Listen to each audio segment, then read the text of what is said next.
Joanna and Paul McCarthy run a 131-hectare dairy farm in Galatea. They milk a herd of 200 cows, producing 1.7 kgs of milk solids. Paul puts that down to Joe's excellent pasture and feed management. Feeding palm kernel throughout the summer has helped the cows maintain condition and production. A new block of 31 hectares was recently purchased across the road, which motivated the purchase of another 100 cows.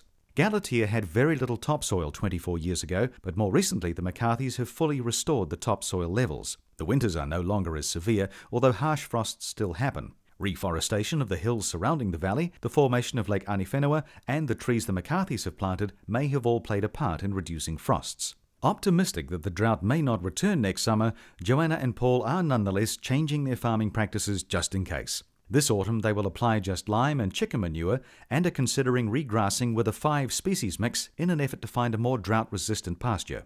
The McCarthys share their farm with guests from throughout the country and around the world who stay in the farm cottage, and the family regularly hosts overseas exchange students too.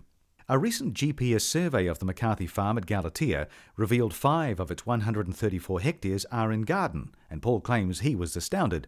Joanna helped her husband over the past 24 years to transform what was a scruffy drain into a lush oasis of ponds and trees.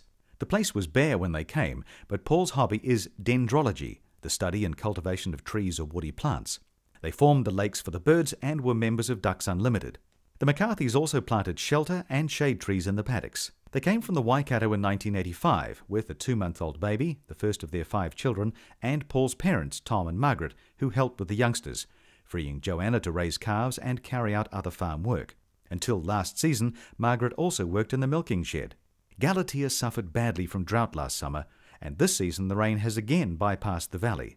The farm across the road has an irrigation consent, without which we would probably have dried off the cows by now, said Joanna. Paul and Joanna, together with their family, are in this business and lifestyle for the long term, and they certainly seem to be motivated.